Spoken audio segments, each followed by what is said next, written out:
¿vale? Pues muy buenos días, compañeras, compañeros. Vamos a iniciar esta mesa redonda que, como sabéis, han titulado acertadamente, atractivamente, No sin mi abogado.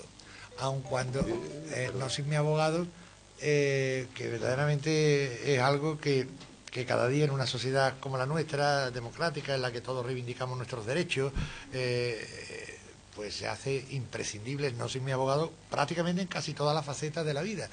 Pero bueno, el tema de esta mesa redonda se va a centrar en el ámbito del derecho penal y más aún dentro del ámbito del derecho penal, en el ámbito, o si cabe, del derecho penitenciario, es decir, de ese derecho que regula las relaciones del interno en cualquier centro penitenciario del Estado español con la administración penitenciaria, con el Estado en definitiva.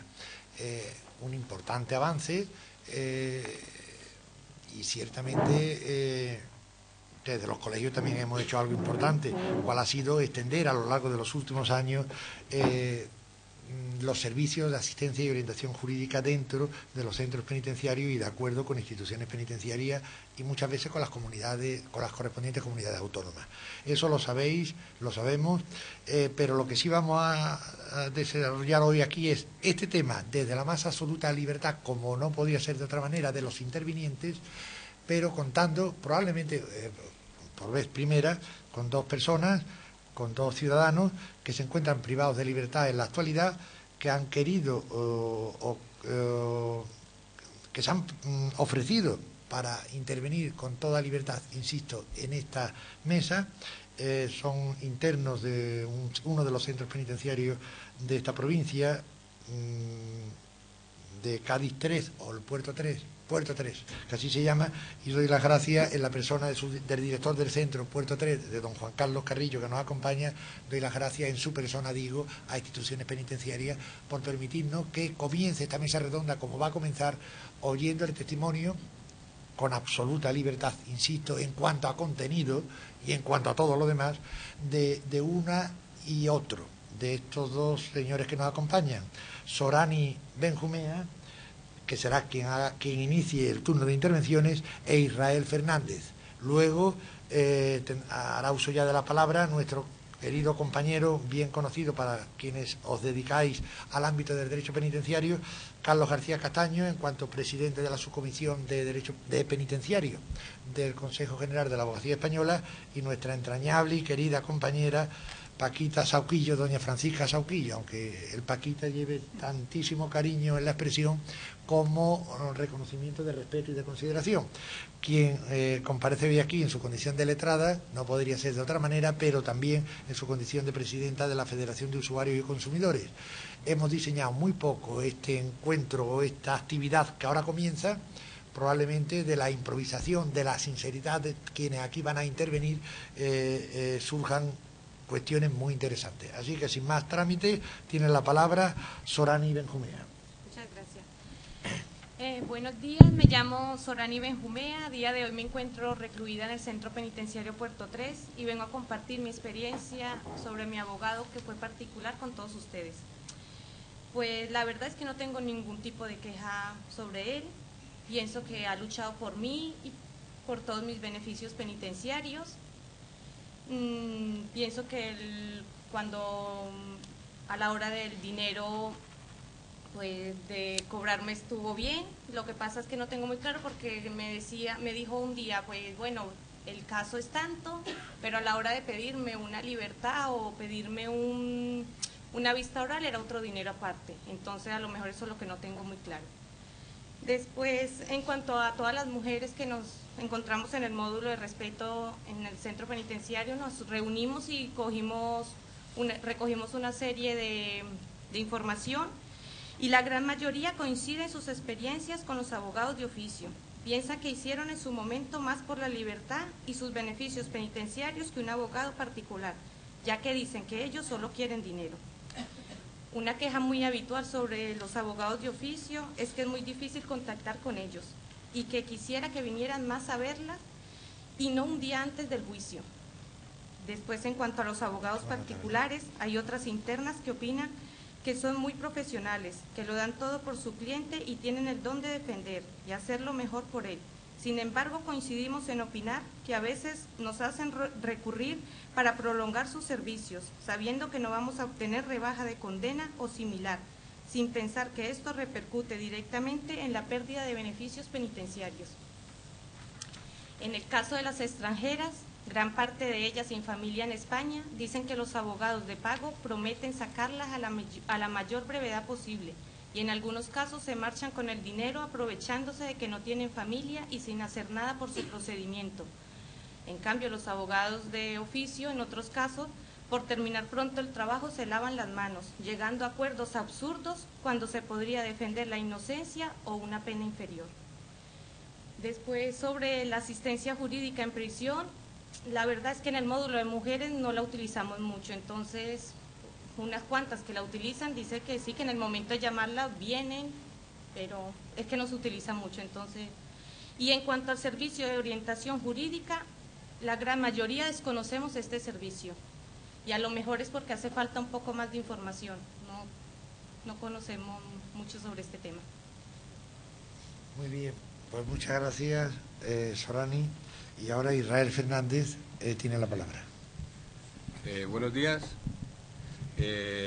Yo me encuentro en un módulo de respeto y he recogido la opinión de la mayoría de mis compañeros, aparte de una comisión de ayuda legal que tenemos en los módulos de respeto, que se trata de dos internos del mismo módulo que, bien teniendo un cierto nivel de estudios o algo, intentan ayudar a los propios compañeros que tienen más problemas para hacer sus recursos o simplemente para informarse. Sobre la información que he recogido, la mayoría de la población reclusa, sobre todo, tiene bastante desconfianza hacia los abogados de oficio, sobre todo por el tema de que no vienen mucho a visitarles y falta de comunicación. Entonces, normalmente tienen bastantes problemas para contactar con ellos, porque el tema para contactar a través del teléfono, ya que las llamadas en prisión son de 5 minutos, es bastante difícil en 5 minutos si está la secretaria o no se encuentra en ese momento, ya que las llamadas son también contadas. Entonces, bueno, ese es un problema bastante importante que se encuentra en la mayoría de los internos. Respecto a los temas penales, también una gran queja que se tiene es que en condenas grandes el mismo abogado de oficio no va a visitar al interno cuando a lo mejor es un caso muy importante y habría que preparar pruebas o cotejar pruebas de la acusación, y esto creemos que repercute bastante en el juicio el día de mañana, porque cuando el abogado de oficio se persona un día antes del juicio, creemos que ya la defensa no se puede preparar muy bien, ¿no? En eso la verdad es que coinciden la mayoría de los internos usuarios de este servicio público. Además me hacen una pregunta que yo quiero hacer aquí hoy, que es que cuáles son las obligaciones de un abogado de oficio para yo poder exponérselas a mis compañeros, ¿no? Para que ellos realmente sepan si tienen que venir a verles o no, si cuando vienen a verles es porque realmente lo están haciendo como un servicio que no tendrían por qué hacerlo, o si realmente tienen esa obligación. Y luego también nos preguntamos realmente que ¿por qué no tenemos una defensa penal pública más eficaz? Cuando en los medios de comunicación a día de hoy se está hablando continuamente de una sanidad digna y una educación de no privarnos de esos derechos, ¿por qué cuando el derecho a la presunción de inocencia antes de que una persona sea juzgada no se valora más y reivindicamos una defensa justa y equitativa para todos los ciudadanos al margen de sus posibilidades económicas? Entonces, bueno, hemos puesto un ejemplo porque la verdad es que todas las personas allí lo que hacen es este ejemplo, que si tenemos derecho a que nos asista un cirujano con la garantía de que la operación va a salir bien siendo público, ¿por qué un abogado de oficio no podemos tener esas mismas garantías, ¿no? Entonces, bueno, eso respecto a los temas penales es lo más importante que queríamos recalcar. Respecto a los temas penitenciarios hay una cuestión, que es que cuando se trata de apelaciones sobre permisos o grados, el tiempo disponible es de 5 días y nos encontramos con un problema para contactar con el abogado de oficio a través de correo o por telefónicamente también, porque tenemos que autorizar ese número de teléfono y entonces la verdad es que es prácticamente imposible en 5 días hábiles cursar un recurso. Entonces, respecto a los temas penitenciarios, también este tema es el más importante. Luego, respecto a los abogados particulares, la mayoría opinamos que las tarifas que piden son bastante desproporcionadas y que en muchas ocasiones se aprovechan de la situación tan delicada a la que se enfrentan las personas como es la privación de libertad. Entonces creemos que debería de haber no sé, una especie de equilibrio respecto a este tema, ¿no? Para que no simplemente por estar la persona en prisión, pues ya el abogado pueda pedir una cantidad excesiva de dinero, que lógicamente la familia se va a hipotecar para intentar pagar ese dinero aunque no lo puedan tener. Entonces, bueno, este tema de los honorarios, lógicamente, es un tema que preocupa bastante respecto a los abogados particulares. Y luego también que cobren sus honorarios por adelantado, porque aunque sean conceptos de provisiones, luego cuando ya llegamos al final del juicio, de lo que sea el trámite, ya una posible reclamación se hace prácticamente imposible, porque ya se le han pagado todos los honorarios y entonces muchas veces se carece de posibilidades para hacer reclamaciones. Luego, en la mayoría de los casos, los abogados particulares aconsejan recurrir las sentencias, pedir indultos, aunque sepan de antemano que las posibilidades son casi nulas. Esto conlleva la demora en el tiempo, que nos hace perder beneficios penitenciarios y el coste económico que ello supone. Cuando hay una conformidad en el juicio, no abaratan los costes de este, cuando realmente se supone que el servicio que han prestado ha sido inferior. Entonces, opinamos que si hay un acuerdo en el juicio y se había acordado un presupuesto de unos honorarios, pues creemos que deberían de abaratarse esos costes, ¿no? Al no celebrarse el juicio y firmar una conformidad que al final es como si no se celebrase el juicio prácticamente. Luego, en ocasiones nos da la impresión que algunos abogados nos plantean las posibilidades de éxito sobre determinado asunto más en viabilidad del mismo. Es decir, que actúan más como captadores de clientes que como asesores. Y respecto a los abogados particulares, estas son las cuestiones más importantes que queríamos recalcar. Luego, respecto a la asistencia jurídica en prisión, la verdad es que la mayoría de la gente, cuando lo usa, opina que sobre todo hay poco, o sea, tardan mucho tiempo en presentarse y en algunas ocasiones contestan a través de escritos que, como los mismos internos no estamos a lo mejor capacitados para saber esos términos y entonces como que el servicio al final nos queda un poco grande, en el sentido de que sería conveniente que fuesen a visitar. Entonces, claro, lo que sí aconsejamos ahí en ese sentido es que hubiese más juristas dentro de la prisión para que puedan hacer una visita en persona en vez de contestar por escrito.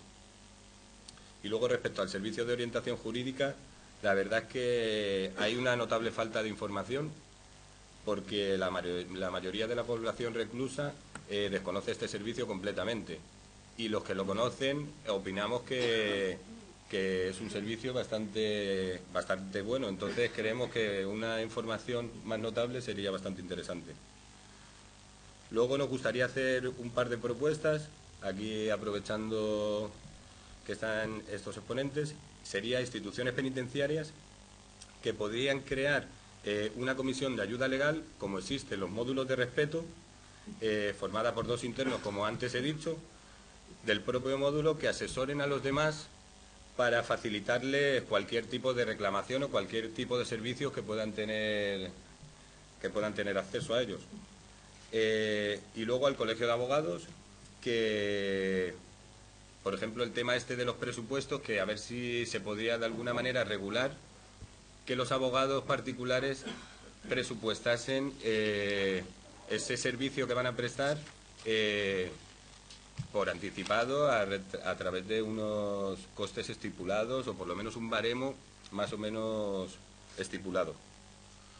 Y luego nada, luego la verdad es que sobre todo queríamos agradecer la oportunidad que nos ha sido prestada por dejarnos venir aquí a exponer nuestras opiniones, ya que creemos que es muy importante poder escuchar, poder sentirnos escuchados desde dentro de prisión. Entonces, agradecerles a todos ustedes esta mesa.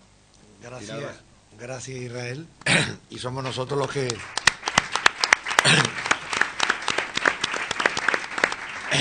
somos nosotros quienes aplaudimos tu intervención, tomamos nota y ahora contestaremos en la medida en que podamos hacerlo a algunas de las cuestiones que has planteado, y desde luego tomamos nota definitivamente de muchas de las sugerencias que aquí se han hecho. Nos interesaba que hablaseis en libertad, insisto, con claridad, porque es la mejor manera de mejorar todo lo que la justicia gratuita conlleva, supone e implica, y también todo lo que la asistencia penitenciaria significa de avance, de tutela de los derechos de quienes estáis privados de libertad, aun cuando en ese ámbito, no quiero entrar yo, no soy más que el moderador, en ese ámbito buena parte de la efectividad o eficacia del servicio está en cada colegio por su implicación territorial provincial, de manera que te puedes encontrar con algunos colegios en los que la atención en el centro penitenciario es magnífica y otros muy distintos, estamos hablando de todo el territorio español, en los que pues pueda existir incluso eso que tú dices, que me sorprende enormemente. Me sorprende, no es que lo ponga en duda, Dios me libre, simplemente que me sorprende mal, negativo, eso de que se dirija un interno a los letrados del servicio penitenciario por escrito. Pero bueno, disculpadme que no soy yo quien tengo que hablar. Corresponde el turno de palabra a nuestro compañero especialista en Derecho Penitenciario, presidente, como os decía, de la subcomisión de penitenciario de nuestro Consejo General, nuestro compañero Carlos García Castaño. Sí, buenos días. En primer lugar, felicitarnos por el hecho de que en el marco del 10º Congreso Nacional de la Abogacía exista una mesa en la que hablemos de lo que estamos hablando, que hablemos de la asistencia jurídica en prisión. Primero, por aclarar, me da la impresión de que Israel, cuando hablaba del tema del contestar por escrito, se refiere al jurista criminólogo de la cárcel. Sí, cuando hacéis las preguntas, se os contesta por escrito, probablemente porque hay un desborde importante para el número de profesionales que tienen las prisiones y, evidentemente, no tienen capacidad de atenderles individualizadamente, que sería lo adecuado y oportuno, y les contestan por escrito. No se está refiriendo al servicio de detención jurídica. Yo, en principio, hablando de lo general, para luego intentar llegar a lo particular, algunas de las cuestiones que plantea Israel y que ha planteado Ferrani, sí quería decir que nosotros llevamos trabajando desde el año 2003 en el marco del Consejo General y de la Abogacía, y con anterioridad cada uno de los colegios pues ha llevado una línea de trabajo en el tema de lo que es la atención jurídica en prisión a las personas privadas de libertad. Y en ese marco llevamos remarcando en todos los encuentros a los que vamos dos conclusiones que son muy importantes. En primer lugar, es absolutamente necesario que este país se quite la venda de los ojos de forma definitiva en materia de prisión, atención a presos, de asesoramiento a presos, porque no es posible que en este país para reclamar 2.000 euros sea preceptiva la intervención del letrado y para cumplir una pena de 9 años en la fase penitenciaria no sea absolutamente obligatorio contar con el asesoramiento de una persona que le diga en cada momento qué puede hacer, qué no puede hacer, a qué tiene derecho. Y eso, por más que le demos vueltas, no tiene ningún tipo de justificación.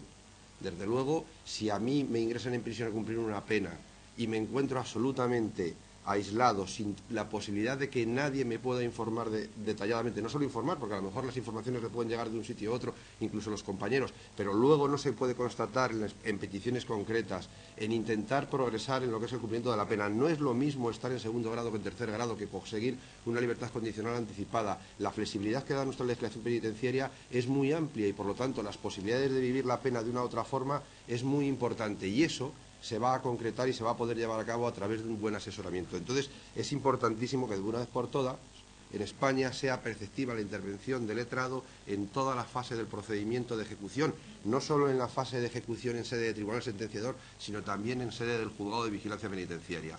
Es básico y yo entiendo que probablemente sea una cuestión presupuestaria, es mucho dinero, pero me parece mucho más básico que esto se produzca que otra serie de circunstancias que dentro de la justicia gratuita se van avanzando y que creo que son menos prioritarias, por lo menos desde el punto de vista de la defensa de los derechos humanos. En segundo lugar, también, no solo exigir que sea preceptiva la intervención del letrado en toda la fase del procedimiento de ejecución, sino también exigir que de una vez por todas, dentro del contenido del artículo 6.1 de la Ley de Justicia Gratuita, el asesoramiento previo, nos demos cuenta que el ciudadano que se encuentra privado de libertad no puede acudir a los servicios de orientación jurídica general, porque no le dejan salir de permiso, que ya quisieran ellos que le dieran permisos todos los días para poder ir a asesorarse y a preguntar sobre los problemas jurídicos que tienen, no solo los penitenciarios o penales, que es que la gente que está en prisión se separa, tiene herencias y evidentemente también tiene necesidad de ese asesoramiento, que cualquier ciudadano que está en la calle acude al servicio de orientación jurídica general y se le asesora. A los presos no se les incluye dentro del sistema general de justicia gratuita y se les debería incluir como a cualquier otro. Y desde ese punto de vista, insisto, hay en lo general dos cuestiones que yo quiero que dejar muy claro y reivindicar: preceptividad absoluta de la intervención del letrado en toda la fase del procedimiento de ejecución y, segundo, inclusión de los servicios de orientación jurídica dentro del sistema general de justicia gratuita y, por lo tanto, dentro de los servicios de orientación jurídica general que tenemos todos los colegios de abogados. Entrando ya un poco en lo particular, Israel planteaba, y también Zoraida planteaba, tema de comunicación con los letrados. Todos sabemos que desde hace mucho tiempo, en los letrados de oficio, en las designaciones de los colegios, suele ir una coletilla diciendo que por acuerdo del Consejo General de Abogacía de fecha 25 de no sé cuánto, de hace 1000 años, tienes la obligación de contactar con tu letrado. Pero nunca se ha concretado cuál es esa obligación de contactar. ¿Qué es contactar? Contactar es llamar por teléfono a través de la familia, contactar es remitir una carta, contactar es a visitar al preso. Yo entiendo, y así lo hemos defendido desde la Subcomisión de Derecho Penitenciario, que contactar es ir a visitar al preso. No puede ser una simple carta o una simple llamada a una tercera persona que puede estar muy vinculada o muy ligada al preso, pero que no es exactamente lo mismo. Y hay que ir a visitarle. Yo sé que en la práctica hay muchos compañeros que no lo hacen, otros muchos que sí que lo hacen.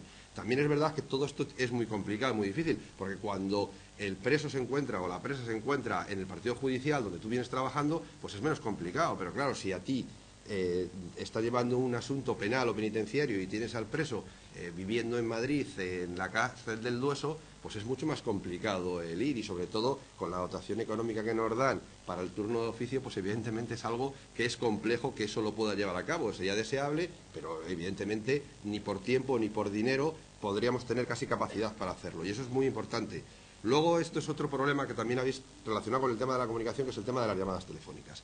Y aquí ya hay, hace aproximadamente, no sé cuándo entró en vigor el sistema actual de comunicaciones, hace 6, 7 años. Sí. 5 años, sí, sí. Es decir, antes no había había un sistema ordenado, pero no un sistema tan programado como actualmente. Actualmente las llamadas de los presos a través de unas tarjetas que tienen un chip donde se incluyen los teléfonos autorizados y que tienen una limitación de 5 minutos, como ha dicho él. Es verdad una cosa, que cuando tienes que comunicarle a un abogado un asunto relacionado con el tema de tu defensa o con cualquier tema penitenciario y te comunican algo al juzgado, esa llamada no está dentro de las ordinarias, sino que es una llamada especial que no tiene limitación temporal. No puede tenerlo porque, lógicamente, el asesoramiento con el abogado no puede tener una limitación de 5 minutos porque no sabes hasta dónde se va a llevar a cabo. Las llamadas regulares que tú haces simplemente porque quieres tener un contacto con tu abogado, tanto de oficio particular, esas sí que van dentro del sistema general y evidentemente tiene la limitación de que a los 5 minutos decae la llamada y no puedes seguir hablando, y entonces eso también es un problema para vosotros, lógicamente, que no podéis a lo mejor en un momento determinado contactar. Pero no sé si quieres decir algo respecto a sí, que pues, dilo. Las llamadas con el abogado son exactamente iguales, 5 minutos y te la incluye dentro de la 10. Pero la legislación penitenciaria prevé que cuando te comunican especialmente un auto o una resolución, tienes derecho a hacer una llamada que no es de las generales. Lo dice es la primera información que tengo sobre eso. Te comunican una resolución. Cuando te comunican una resolución, tienes que coger esa resolución, pedirle al director a través de una instancia que te permita, claro, si no lo hace y el director tampoco se entera de eso, no te va a poder autorizar la llamada. Lo primero es que tiene que enterarse. Entonces tú se lo comunicas al director y el director ve que efectivamente con la resolución o comunicándole y te autoriza la llamada que no tiene esa limitación. El presupuesto es la resolución que te acaban de notificar. Sí, claro. No se trata así. Tú no puedes decir que quiero hablar con mi abogado, que tengo un asunto muy urgente que hablar. Tendrás que decir, me acaban de notificar esto.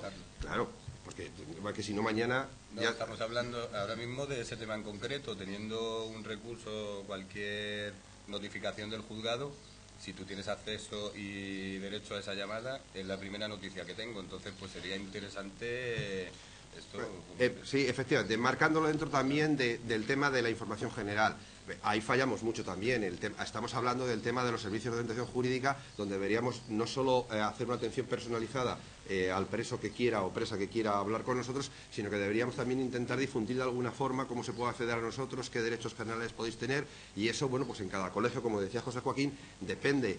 El problema fundamental es que, como he dicho desde el principio, los servicios de orientación jurídica no están incardinados, no están reconocidos como parte del sistema de justicia gratuita. Por lo tanto, no es obligatorio su existencia. Y nos encontramos que en España no todos los centros penitenciarios tienen servicios de orientación jurídica.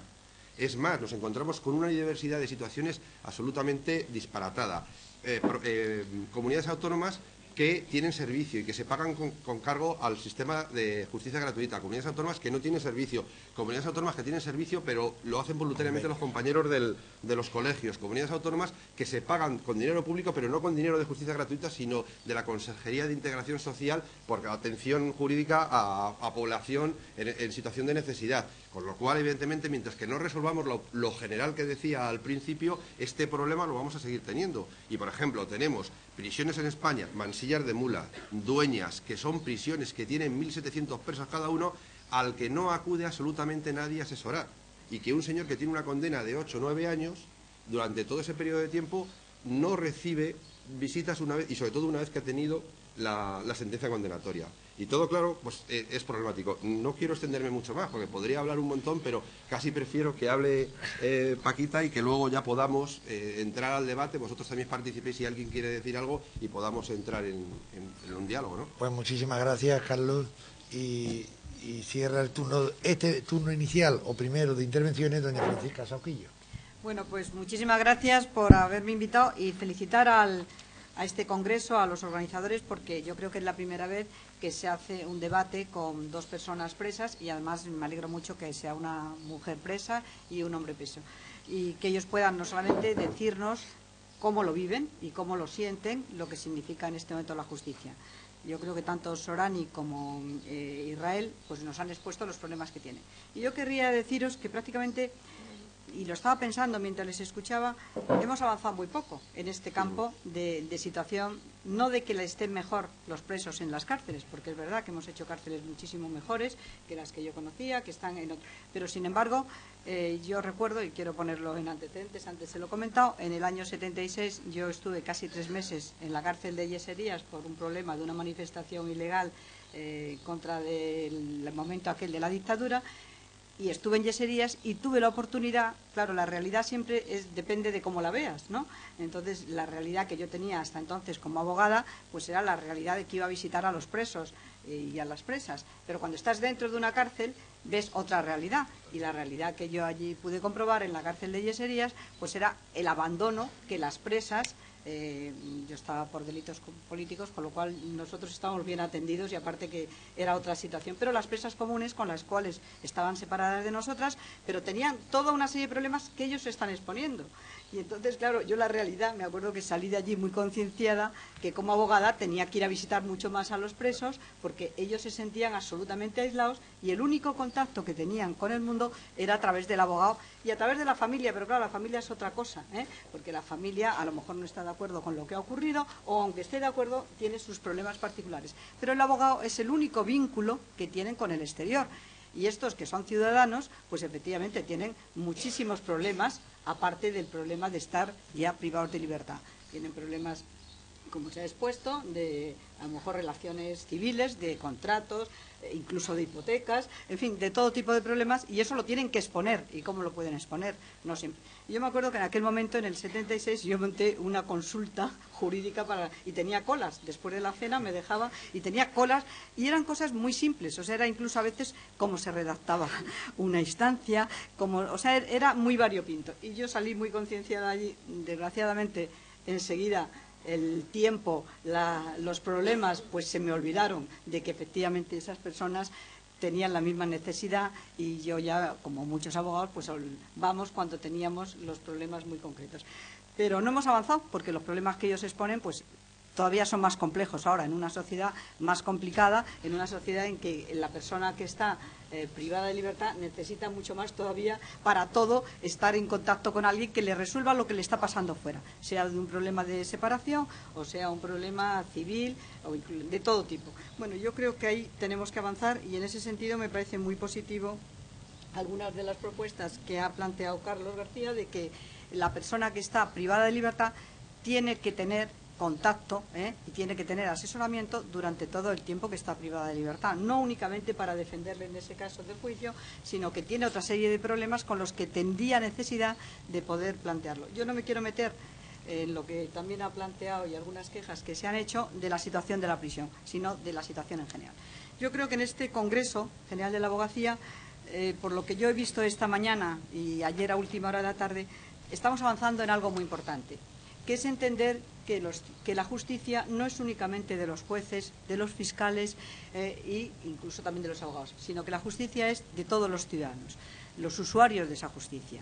Y las personas que están privadas de libertad son ciudadanos, tendrán privada su libertad, pero tienen otra serie de derechos y tienen otra serie de obligaciones y en ese sentido hay que contar con ellos. Y a mí me parece que si en este Congreso salimos con dos ideas muy claras, todos los que participamos en ella, que la justicia tiene que colaborar todos y que hay que contar con todos los usuarios de esa justicia y que las personas que están privadas de libertad son muy importantes para saber también cuáles son sus derechos y cómo ayudamos a que puedan cumplir esos derechos. Segundo, el que seamos capaces de, en algo que está muy en cuestión y que desgraciadamente yo pienso que hay que defender como un derecho fundamental, que es el derecho de la justicia gratuita. Nosotros defendemos, y que es muy importante, que se mantenga el derecho a la salud, que se mantenga el derecho a la educación, y el tercer derecho que no podemos dejar que caiga es el derecho a la justicia gratuita. Claro, para que haya una justicia gratuita necesitamos unos medios económicos, o sea, no en todos, y ahí es verdad que en el estado de las autonomías, no todas las autonomías están manteniendo en igualdad de condiciones lo que significa la justicia gratuita y el turno de oficio. Se plantean en algunas que eso hay que buscar otra fórmula, e incluso a los abogados del turno de oficio pues se les está planteando el que no se les abona. Ellos decían que las críticas que hacían a los abogados que no son del turno de oficio eran sobre el tema económico, pero el abogado del turno de oficio que está cumpliendo lo que significa en nuestra Constitución el artículo 24 y lo que significa una tutela efectiva y una justicia gratuita, tiene también que estar reconocido económicamente con unos mínimos, pero tendrá que estar reconocido para que le podamos exigir eso que vosotros estáis planteando, que no únicamente vaya el día antes del juicio, sino que efectivamente pueda atenderlo en buenas condiciones. Pero quiero deciros, en defensa de los abogados del turno de oficio, por lo menos los que conozco que son de Madrid, que es a donde yo vivo, pues efectivamente hay muchos que están haciendo muy por encima, están manteniendo ellos el turno de oficio personalmente, con sus medios económicos. Claro, eso no tiene sentido. Todos los ciudadanos tenemos que colaborar a que ese turno de oficio se mantenga y que sea claro. Es verdad que mientras no seamos capaces de que haya una unificación, que cada comunidad autónoma lo tiene de una determinada forma, y el tema de la justicia, algunos están planteando que devuelven las competencias porque no están aceptando sus propias competencias constitucionales, pues en ese sentido yo creo que lo tenemos difícil. Entonces yo diría dos cosas. Por un lado, el que seamos capaces de entender que la justicia es de todos y sobre todo de los usuarios de esa justicia, que son clarísimamente, en este caso, los que están privados de libertad. Segundo, el que defendamos la justicia gratuita y que la defendamos poniendo los medios para que esa justicia gratuita tenga unas determinadas condiciones. Y tercero, yo querría deciros, porque la verdad es que aquí estoy improvisando, porque yo tenía otro ponencia, porque no sabía en calidad de que venía, me dijeron, vienes como presidenta del Consejo de Consumidores y Usuarios, no de la Federación, sino del Consejo de Consumidores y Usuarios, que lo componen 11 asociaciones de consumidores y usuarios. Bueno, nosotros dentro de ese consejo hay asociaciones que son generalistas, hay otras que son más especializadas en temas de hipotecas o en temas financieros, otras que son de cooperativas, pero las generalistas en general, pues es muy importante la defensa de esa justicia gratuita, y no solamente la defensa de esa justicia gratuita, sino de alguna forma en cómo defendemos a las personas, a los usuarios de la justicia, en este caso a las personas que están privadas de libertad. Claro, los presos, y ahí se lo comentaba antes a Carlos, tienen también otra serie de derechos, como es efectivamente la adquisición de productos alimenticios dentro de la cárcel, que muchos de ellos pues no saben, que tienen derecho también, según el artículo 24, pues a exigir que sea de calidad, incluso pueden abrirse una cuenta nueva, o sea, una serie de derechos que yo desde aquí quiero deciros en que efectivamente las asociaciones que forman parte del Consejo de Consumidores y Usuarios nos ponemos a vuestra disposición para esos derechos, que no son los de plenamente de justicia, pero sí son los derechos de buenas condiciones en la alimentación, de buenas condiciones personales para ellos y para sus familias. Bueno, pues que podéis acudir a las asociaciones, y que efectivamente nosotros no hemos tenido hasta ahora muchísima defensa de usuarios de la justicia, sino más defensa de usuarios de los temas mercantiles, etcétera, pero también nos corresponde como Consejo de Consumidores, y yo sí me comprometo a empezar a estudiar y ponerme más en contacto con vosotros. Es verdad que es muy amplio el abanico, pero eso sería lo que yo diría. Y nada más, porque me parece más interesante que haya preguntas, y sobre todo tenemos el privilegio de tener aquí a Sorani y a Israel, que son los usuarios de esa justicia con los que tenemos que contar. Muchísimas gracias, Francisca. Muchísimas gracias, Paquita. Bueno, pues tras esta primera ronda de intervenciones caben muchísimas reflexiones, que duda cabe, ¿no? Una de las conclusiones que ya podríamos establecer sería la de elevar a nuestro Consejo General, yo me ocupo de ello si os parece, pues que se realice un sondeo de opinión en los centros penitenciarios españoles para valorar, mejor para evaluar la calidad de los servicios, tanto de defensa en turno de oficio hasta sentencia, como luego posteriormente en la asistencia penitenciaria que prestan los colegios de abogados. Vamos a conocer la realidad, porque me ha parecido entender que tanto Israel como tu Sorani, un nombre es muy bonito pero difícil de memorizar, al menos en un primer momento. Ambos me ha parecido entender que no están insatisfechos con sus respectivos abogados, con quienes les han atendido en sus respectivos procesos, pero sin embargo se hacen eco de ese sentir popular o generalizado de que la abogacía de oficio tiene excesivas carencias, o que no es positiva en términos absolutos, claro que no lo es. Yo no voy a hacer ahora una defensa de la abogacía de oficio, entre otras razones porque soy el moderador y no me corresponde posicionarme ni tan siquiera a favor de ese montón de compañeros que lo hacen bien, junto a otro montón de compañeros que no lo hacen bien, en el contexto de los millones de intervenciones que los abogados, actuando en turno de oficio, actuando en justicia gratuita, desempeñan en todo el territorio nacional. Pero sí hay los sondeos de opinión ante la ciudadanía en general, dicen que los españoles tienen un concepto bastante aceptable de su propio abogado, a los que califican con un notable alto, y son sondeos bianuales de Sigma 2 en concreto, es decir, de una empresa especializada y seria. Y sin embargo, cuando se le pregunta a esos mismos españoles sobre los abogados en general, le dan una valoración inferior, bastante inferior, que la que le dan a su propio abogado. Quiero decirte que podemos tener una imagen un pelín distorsionada de la realidad. Desde el Consejo General nos corresponde, y yo me ocupo y me preocupo a partir de este instante de elevar la propuesta, nos corresponde intentar oíros directamente en un sondeo serio y en todos los centros penitenciarios del Estado español. Pero bueno, dicho eso, perdonadme, el enfoque inicial era un turno de intervenciones dentro de mesa, pero probablemente sea mejor, ustedes me corregís, que demos paso directamente a quienes nos acompañan en esta mesa, en este taller, ¿no? Yo casi antes de dar las preguntas diría, más que nada porque tanto Sorani como Israel han contado algo que a lo mejor no todo el mundo sabe lo que es. Han hablado de que están en un módulo de respeto. No sé si la gente sabe lo que es un módulo de respeto. Claro, sí, no, entonces brevemente, porque tampoco vamos a extendernos aquí, pero a lo mejor contarle para que la gente también sepa qué es las cosas que hay en prisión y cómo vivir, ¿no? Un poco. Vamos a ver, un módulo de respeto... Acércate a eso. Un módulo de respeto básicamente consiste en que se da la oportunidad de que los propios internos, a raíz de unas comisiones, por así decirlo, creen como una pequeña comunidad y vayan cuidando que tanto las carencias como servicios de ese módulo, como uno de los servicios, por ejemplo, es la comisión de ayuda legal. Otra comisión sería la comisión de limpieza, por ejemplo, que se encarga de mantener todo el módulo limpio. La comisión de bienvenida, que se hace para cuando llegan internos nuevos, explicarles cómo funciona el módulo. Luego están los talleres ocupacionales.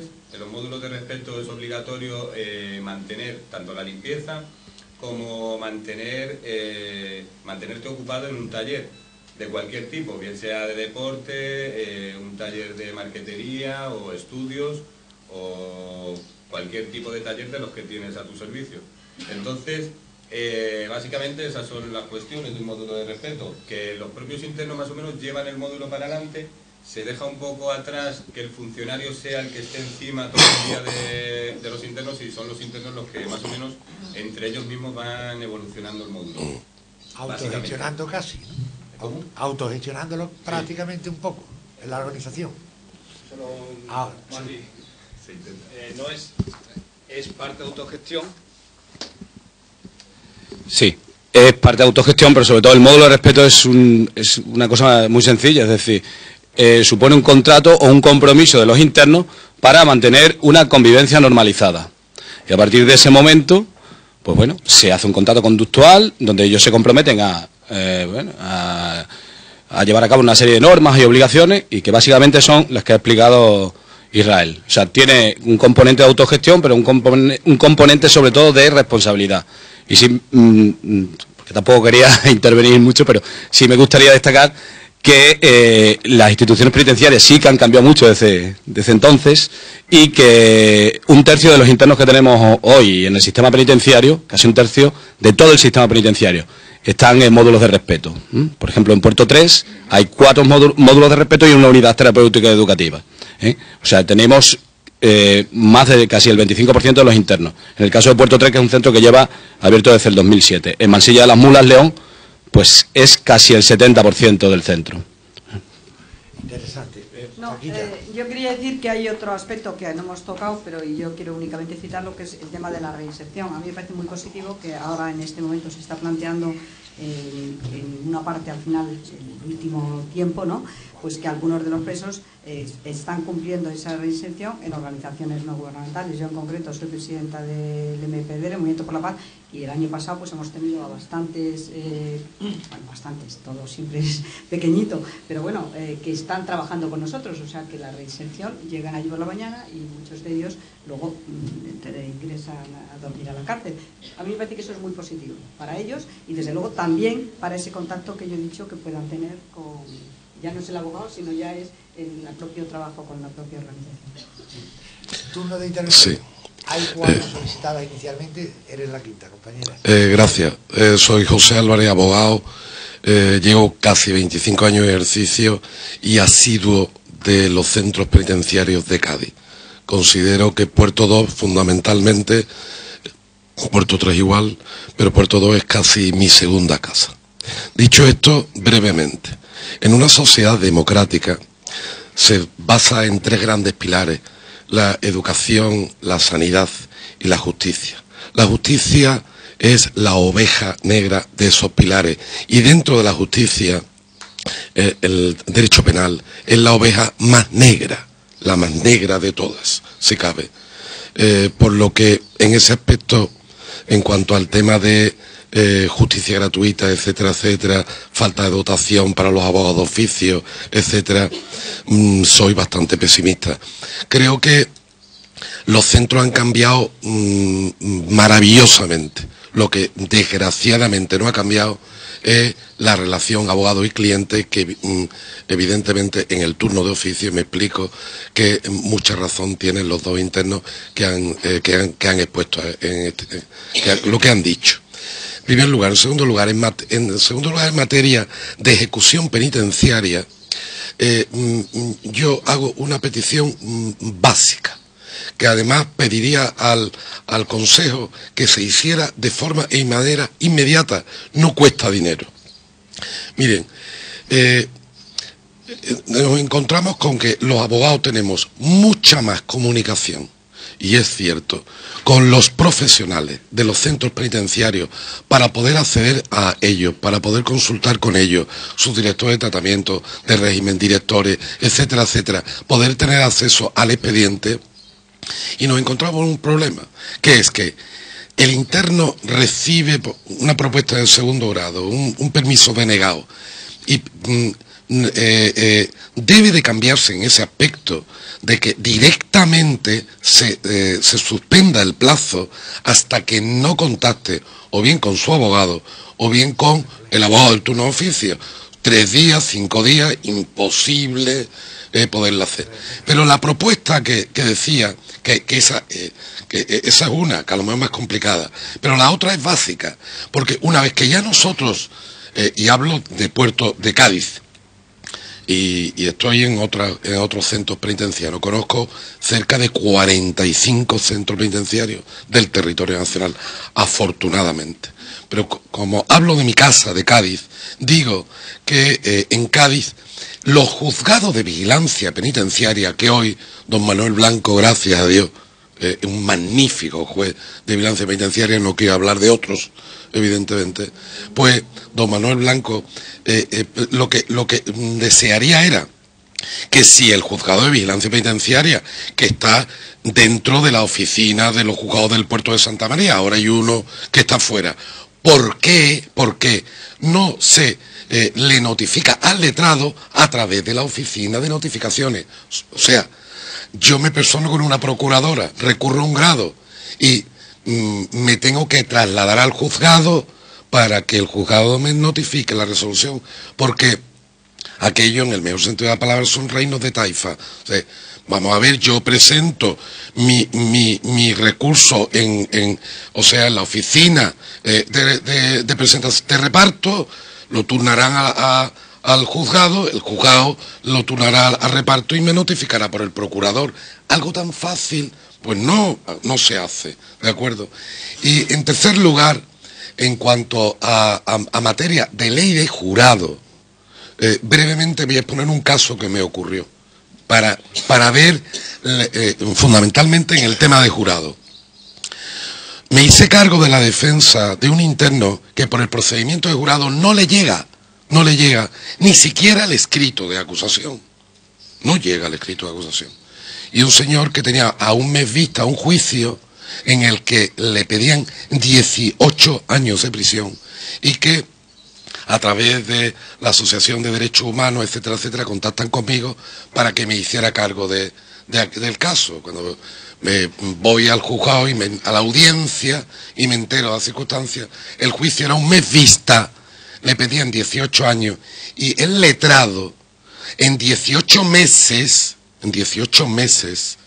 perdón que yo no querré ni decir ni qué audiencia, ni qué sitio, etcétera, o lo pudiera decir, en 18 meses, nunca, jamás había visitado al letrado, al interno. Hablé con el presidente del Tribunal de Jurado y dije que yo asumía la defensa con la condición de que evidentemente ese jurado se pospusiera para el tiempo que yo pudiera estudiar ese asunto. Se tuvieron que hacer un trámite con el colegio, requerimientos notariales, etcétera, etcétera, etcétera, y el colegio un poco más que a mí, me sancionaba más a mí que al anterior compañero. Yo eso lo he vivido. El enfrentamiento con el decano, pero tú de qué vas, no sé cuánto dice qué, y el letrado estaba a gusto de no haber ido nunca en 18 meses a ver un interno. Eso ocurre, claro, eso ocurre. Desgraciadamente, cuando el juicio se fue a celebrar, esto daría para escribir un libro, por falta de quórum se suspendió y mi cliente, a quien yo consideraba que era un juicio precioso, etcétera, algún día, si me dedico a otra cosa, escribiré una novela, yo creía que mi cliente era total y absolutamente inocente, acabó llamándome el subdirector médico del centro penitenciario un domingo por la mañana, porque sabía de mi quehacer con ese y con otros muchos internos, diciéndome que había aparecido muerto en su celda. A partir de ahí omito cualquier otro comentario al respecto, ¿de acuerdo? Gracias, compañero. Nada. Hola, buenas. El ARRE de Pamplona. En mi opinión, sobre el sistema penitenciario han hecho mucho daño las películas americanas. Todos los internos ven de que vaya el abogado que pueda hablar. Bueno, pues según la última instrucción para FIES, una que se llama 1.12 del 2011, ni siquiera se pueden enseñar papeles a través del cristal. Y el preso pues es cachado porque no lleva ni boli ni cosas de esas. Los abogados podemos poner la mejor voluntad del mundo, pero si nos encontramos con una administración penitenciaria que dice, para los FIES, se procurará que los internos en las salidas de los centros sanitarios no conozcan la fecha fijada para la misma, hasta el momento de procederse a esta, es que el sistema penitenciario lisa y llanamente es una mierda, así de claro. Lo que mejor que se puede hacer por las cárceles es demolerlas, así de claro. Porque ni reinsertan, sino todo lo contrario. Bien, los abogados somos muy dados a matarnos a reuniones, y aquí tengo las conclusiones del Congreso de la Abogacía del 2007, que hace 4 años que decíamos que lo de la cárcel era lo último y proponíamos una serie de medidas alternativas a la cárcel.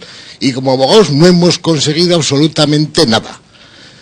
Total, que añadido todo eso a las macrocárceles que nos están permitiendo por un sitio y para otro, que empeoran la calidad de la asistencia al que te toque de cliente, vamos de culo. Total, en definitiva, que por muchas vueltas que nos demos y recordemos lo que dijo la Constitución de 1812 que estamos conmemorando aquí, que tenía un artículo muy malo, muy bueno, mejor dicho,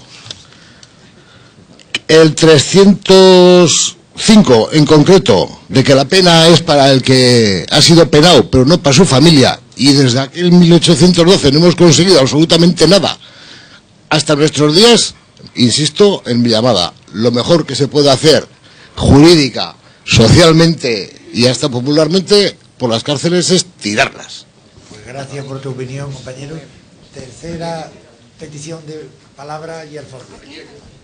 El compañero. Buenos días, soy Alfredo Pereira del Colegio de Abogados de Badajoz. Llevo casi 25 años también trabajando y casi 25 años dedicándome al derecho penal y evidentemente también al penitenciario. No puedo decir que la cárcel sea mi segunda casa, la segunda la tienen mis hijas, pero evidentemente sí voy más a las cárceles que al Colegio de Abogados. Eso está claro. Mi pregunta, he entendido varias cosas, he oído hablar al presidente de la subcomisión del tema del turno, de que el turno se debería extender a otro tipo de asuntos que no fueran solamente el penitenciario, y ahí simplemente quiero hacerle una pregunta, es simplemente qué hace el Consejo General o qué ha hecho el Consejo General en este sentido. Igual le preguntaría al Consejo General qué hace el Consejo General efectivamente para que no se dé lo que el propio ponente interno aquí ha manifestado. Es decir, resulta sorprendente que hoy, en el 2011, un interno ni siquiera sepa en el centro penitenciario que puede hacer una llamada a su abogado cuando tenga una resolución contraria. Y yo no creo que eso sea problema ni del interno, por supuesto, ni del centro penitenciario. Es decir, ¿qué hace el Consejo? ¿Qué hace cada uno de los colegios de abogados para que esto precisamente funcione? Y se lo digo claramente porque el abogado penalista, el abogado que va al centro penitenciario, como bien ha dicho el compañero anterior, es la oveja negra, pero cuidado, es la oveja negra de la justicia, pero que es también la oveja negra del propio colegio de abogados. Eso porque el colegio ni el consejo se puede entender que un fiscal se pueda entrevistar con un interno sin rejas y sin ventanilla y el letrado no lo puede hacer. O sea, usted propone y decía, vamos a hablar de herencias, vamos a hablar de... Eso significa manejar papeles con el cliente. Eso significa necesariamente tener un contacto directo y personal físico con el cliente. Y eso no se puede hacer a través de las rejas. Evidentemente. Yo, se lo digo sinceramente, yo lo he dicho muchas veces, no entenderemos esto bien hasta que los jueces, los fiscales y los abogados pasemos al menos una semana internos en un centro penitenciario. Entonces, verdaderamente sabremos lo que ocurre y sabremos lo que pasa. Porque ese señor, evidentemente, no sabía que se podía hacer una llamada. Perdón, es que ni siquiera le dicen que puede hacer una llamada. Y sinceramente le digo, hay una subcomisión que yo no sabía que existía, hoy me entero en el Consejo General de Actividades Penitenciarias, y quiero saber, en ese sentido, por qué este letrado que lleva 25 años ejerciendo penal y penitenciario ni siquiera tenía conocimiento de que esa subcomisión conocía. Es decir, y perdóneme, se lo pregunto para que me lo explique, es decir, ¿por qué yo no sé que puedo acudir a lo mejor a esa subcomisión para solucionar mis problemas con los clientes? Nada más. Pues te contesta el compañero presidente de la subcomisión. Bueno, pues mira, yo en principio soy presidente de la subcomisión no es porque he caído allí. Yo llevo 35 años trabajando en temas penitenciarios, fundamentalmente en temas penitenciarios, más penitenciarios que penales. No sé el número de prisiones que conozco, pero prácticamente he visitado todas las prisiones de España. La Comisión de Derecho Penitenciario nace en el año 2003 a consecuencia de la iniciativa de compañeros que trabajábamos en distintos colegios que ni siquiera estábamos organizados como servicios de orientación jurídica, sino que simplemente trabajábamos, incluso algunos desde el propio voluntarismo, que acudieron a los centros penitenciarios, algunos que se habían creado como asociación para poder tener una pequeña subvención y poder costear al menos los gastos de su vida a los centros penitenciarios. Y bueno, en un momento determinado nos encontramos gente de distintas ciudades que vemos que se podía hacer una coordinación adecuada y instamos al Consejo a que se creara esta subcomisión. No éramos nadie que estuviéramos previamente en el Consejo, ni siquiera que tuviéramos ningún tipo de relación con las juntas de gobierno y con los colegios y con nuestros colegios. Nada de eso.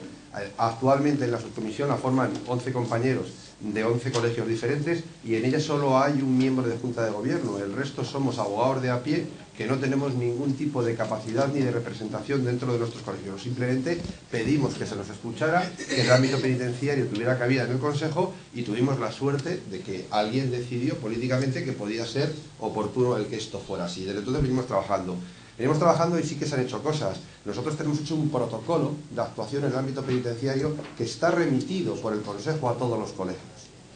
Luego, el uso que cada uno de los colegios realice de ese protocolo y luego el uso o la relación que cada letrado tenga con su colegio a efectos de que le llegue o no le llega la información, eso yo evidentemente ahí ya no tengo poca capacidad de poder decir. En ese protocolo decimos con claridad que el letrado tiene que ir a ver y ponerse en contacto directo, no simplemente el mandar una carta con su interno. Es decir, censuramos claramente actuaciones como la que ha puesto de manifiesto el compañero de que alguien no vaya. Nosotros al propio Consejo le hemos requerido que debería hacerse un protocolo de actuación del abogado de oficio. ¿Cuántas veces tiene que ir el abogado de oficio a ver a su cliente a prisión? Es decir, hay una cierta indeterminación sobre eso en la que evidentemente muchos compañeros se escudan para no llevar a efecto su responsabilidad. Esto es así, todos lo sabemos. Pero bueno, es decir, desde luego, yo tampoco estoy de acuerdo con la afirmación de que no hemos hecho nada en todos estos años.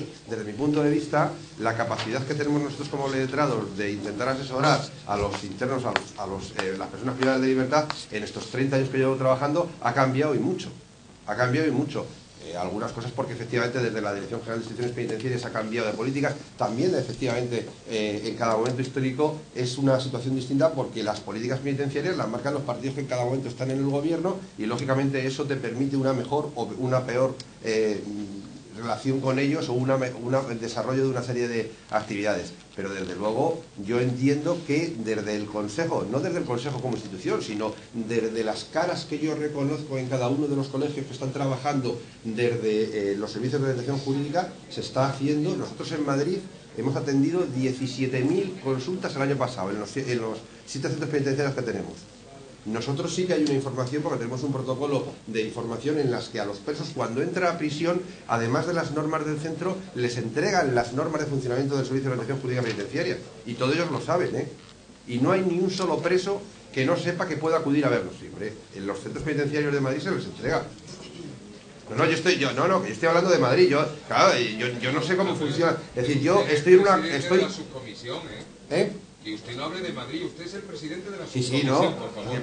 Del Consejo General. Claro, pero vamos a ver, que sí, pero que sí, y desde el Consejo General se insta a que en todos los sitios se haga eso, pero evidentemente yo estoy haciendo una labor que evidentemente es de implicación absolutamente altruista y podemos evidentemente coger y pedir a la gente que actúe de una forma determinada, pero luego la gente es la que tiene que actuar.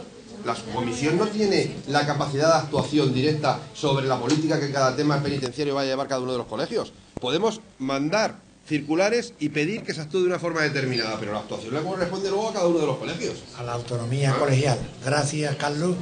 Otra palabra que estaba pedida al fondo antes de pasar a la compañera. ¿O era la compañera ya? Pues tiene la palabra. Hola, yo me llamo Marian Bataller, soy únicamente especialista en derecho penitenciario, no ejerzo otro tipo de derecho.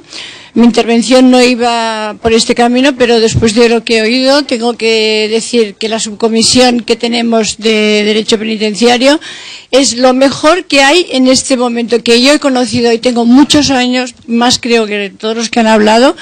Tampoco voy a hablar de cuántas prisiones he visto ni dónde, pero ya no hablo por el compañero Carlos, que es un ejemplo para todos.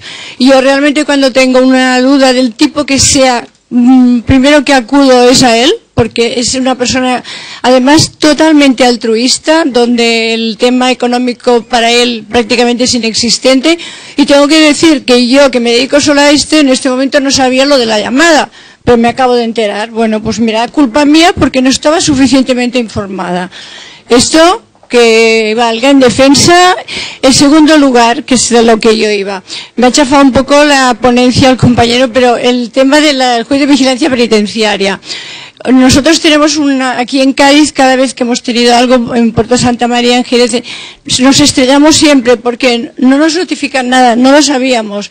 Me ha extrañado, me ha encantado la intervención de nuestro interno, a la señorita no la he podido escuchar porque he llegado tarde, pero me ha sorprendido que no se quejara del juez de vigilancia penitenciaria, no del juez, sino de cómo funciona el juzgado por culpa de los informes del centro. Porque cuando haces un recurso del tipo que sea, y yo he venido a hablar 2 veces con su señoría, me ha atendido de súper maravilla, pero resulta que no le habían llegado los informes. Y llevábamos no sé cuánto tiempo y no podía resolver porque no tenían los informes.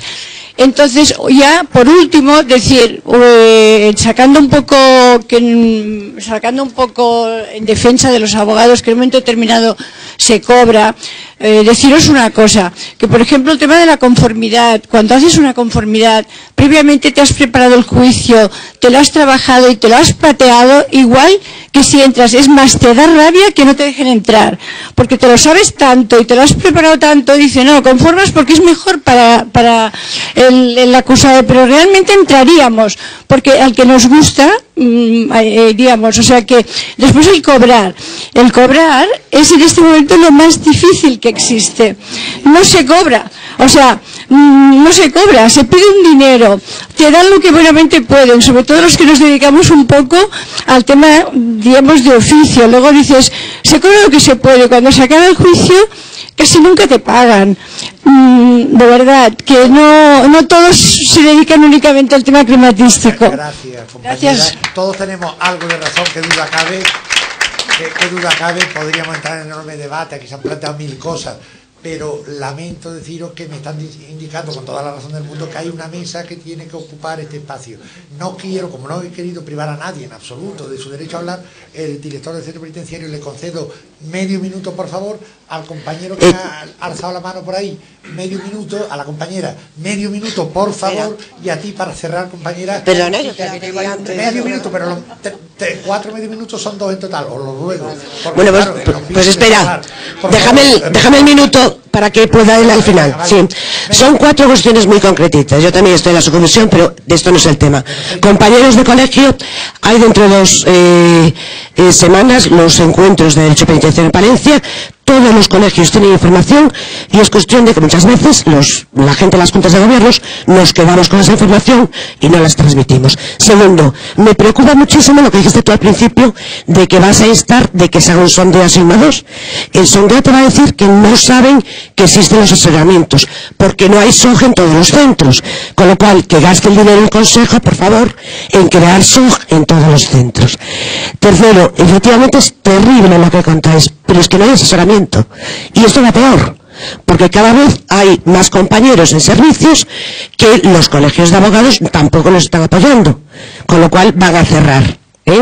Yo he visto aquí a dos cosas. Primero, todos estos problemas que no te los podemos resolver ahora, que dices sobre cómo se cobra, no se cobra, por favor, director de la prisión, por favor, compañeros de la Junta de Cádiz, ¿por qué no hacéis? Nosotros hacemos en Orense charlas informativas dentro sobre estos temas. Seguro que estáis abiertos a que vayan allí y podáis plantear lo de privado, lo de público, esto. Y eso se puede hacer a coste cero, Y la cuarta y última, tienes muchísima razón en lo que dices, en lo del abogado de oficio, y es más jodido para las mujeres, porque encima no hay centro en todas las comunidades autónomas. Yo tengo una persona, yo en Orense tengo, pero una persona de Lugo, si es una mujer, no va a estar en la prisión de Lugo, va a estar en la prisión a 100 kilómetros, con lo cual el abogado de oficio normalmente no lo va a ver, claro, no lo va a ver. Muchísimas gracias. El medio minuto Medio minuto rápidamente. Sí me gustaría aclarar lo del sistema de llamadas porque creo que a veces no me he centrado en el asunto. En primer lugar, el reglamento penitenciario dice que aquellos internos que no comuniquen o que no sacan de permiso podrán llamar 2 veces a la semana. Instituciones penitenciarias han establecido un sistema en el que pueden llamar hasta 10 veces a la semana 5 minutos, es decir, 50 minutos a la semana, 200 minutos al mes. Bueno, sobrepasa con creces el reglamento. Creo que lo que ha dicho Israel es que llamamos y no podemos contactar con los abogados, porque el sistema de que un interno ingresa en prisión se le dan de alta los teléfonos que él considera que tienen que autorizar, entre ellos los de sus abogados. El problema es que dice, llamamos, y cuidado, seguramente no por culpa de los abogados, sino porque los plazos sí que son muy estrictos. No se ha hablado de que tendría que existir un procedimiento penitenciario ante el juez de vigilancia donde estuviese todo establecido, que creo que esa es también la base del problema. Y por último, como tengo que ir rápido, sí que quisiera decir, por los servicios de orientación jurídica penitenciaria, que tanto el Colegio de Cádiz como Juan Domingo Valderrama, que está aquí, yo creo que lo hacen bastante bien, pero el problema, tendríamos que ver las circunstancias de cada sitio. Cádiz es una provincia con muchos centros penitenciarios, Puerto 3 es un centro reciente, con bastante población reclusa, y ya sabemos todos que el dinero no llega ni a los abogados de oficio ni a los del Servicio de Orientación Jurídica Penitenciaria. Nada más. Gracias, Juan Carlos. Penúltima intervención y luego cierra la compañera. Renuncio por el tiempo. Renuncia y te lo agradezco de corazón, compañera. Pues cerramos con ella. ¿Con quién? Conmigo. Con la compañera. Hola, buenos días. Yo me llamo Elena Gómez y soy de la Junta de Gobierno del Colegio de Abogados de Ciudad Real y llevo el turno de oficio, la comisión de turno de oficio. A mis compañeros, el Colegio de Abogados no es un ente extraño, es la casa de todos, o debería ser la casa de todos. Pues lo mismo que visitamos a nuestros clientes y a las prisiones, a veces también hay que visitar al colegio o los portales que el colegio tiene, porque se ofrece información y creo que no la usamos como debemos. Tengo que sacar la cara por los colegios porque creo que hacemos el trabajo que tenemos que hacer. Una petición a la subcomisión de penitenciario, una carta de derechos. Una carta de derechos para la población reclusa. Y creo que con eso solucionaríamos también gran parte de los problemas. Pues entonces vamos a pasarla porque pues ya está. Únicamente eso. Y por lo demás emplazaros a todos en Palencia, que podemos vernos allí. Gracias. Gracias, compañera. Gracias, Carlos. Gracias, Paquita. Gracias, Israel. Gracias, Sorani. Y gracias a todos vosotros.